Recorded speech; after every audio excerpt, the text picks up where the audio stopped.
Hi, this is Dr. Sai from Skin Sensation Gurgaon, and today I'm going to tell you what are basically dermal fillers, what are the advantages of dermal fillers, what are the indication of dermal fillers, and most important, what are the disadvantages and complications of dermal fillers. So what basically are dermal fillers and where they are used? Now, dermal fillers are used basically in those cases when with progressing age, with the period of age, there is loss of volume around this portion of the face in the mid face, or loss of volume around this portion of the face, or loss of volume around under eye. We inject small amount of fillers which are made up of hyaluronic acid in order to fill these spaces. Now what basically happens is that with period of age, as the age progresses, gradually there is loss of volume and the person's mid face gradually becomes very hollow. Also, a very major problem in nowadays, even in youngsters, is that this under eye hollowness is also seen, also called as dark circles. And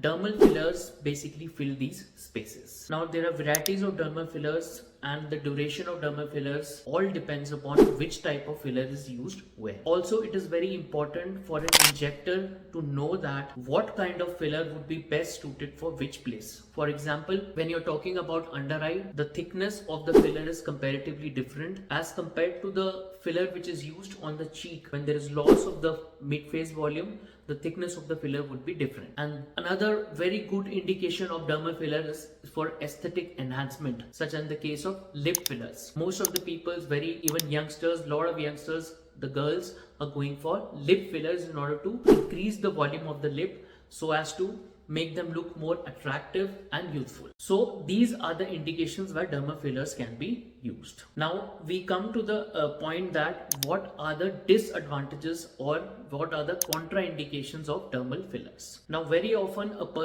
patient comes to you, he might be coming for any kind of lifting purpose, where as with the period of age there is loss of the collagen, or when a person loses weight suddenly, in those cases the skin starts to sag down. So in those cases I would suggest that first you have to look for options which can lift this sagging skin. There can be various procedures which can help you to do that, either energy devices like HIFU or radio frequency, or you can go with needles, also called as coke thread lift. In those cases filler will not serve that purpose of lifting as these coke threads and other devices which can lift the sagging skin. So this is the contraindication of dermal filler. Second major contraindication of dermal filler is in those areas such as under eye. When under eye bags are present along with the hollowness, if eye bags are present, there the dermal fillers are contraindicated.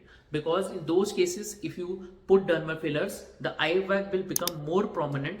A very major problem which is faced by most of the patients, that I had under eye hollowness but my eye bag was present and my injector has done dermal filler. But in those cases, the eye bag will become more pronounced like a sausage. So these are the two contraindications where dermal filler should not be done. Now, what are the disadvantages of dermal filler? Now, it has been reported that first of all, the most important disadvantage or complication of a dermal filler which can occur is that migration. If the dermal filler is done too much at the same time, especially in the nasolabial fold, this is also a very important indication of dermal filler. When there is nasolabial fold, those cases the nasolabial fold can be filled with dermal fillers, but if at one time lot of filler has been done, then there are chances that there is migration of dermal fillers. Another very important area is under eye.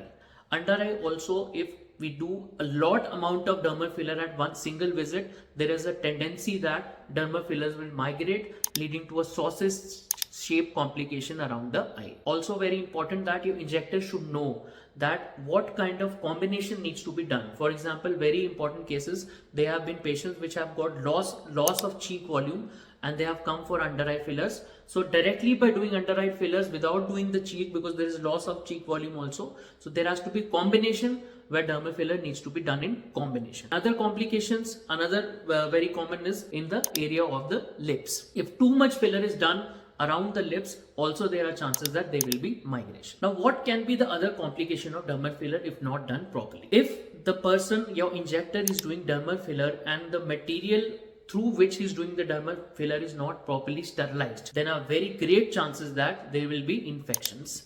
And even some cases of granulomas have also been reported because of improper injecting in a non-sterilized field. Also, very important thing to keep in mind, which lot of the patients forget, that don't go for cheap fillers. Always go for branded FDA approved fillers, because cheap fillers, they can harbor some amount of infection, and because we are injecting that filler inside your skin, the infection can go inside, leading to lot of infectious cases, even leading to granulomas. So branded fillers is also very important. So these are the indications where dermal fillers can be used. One is the under eye area when hollowness is present. One, when there is loss of the cheekbone volume, cheek fillers. If a person has desire to have a sharp jawline, then you can go with jawline fillers, and aesthetic purpose you can go with lip fillers. Very important indication, nasolabial fold, you can go with nasolabial fillers. And these are the indication, disadvantage I have told you, and all these fillers have to be done in combination.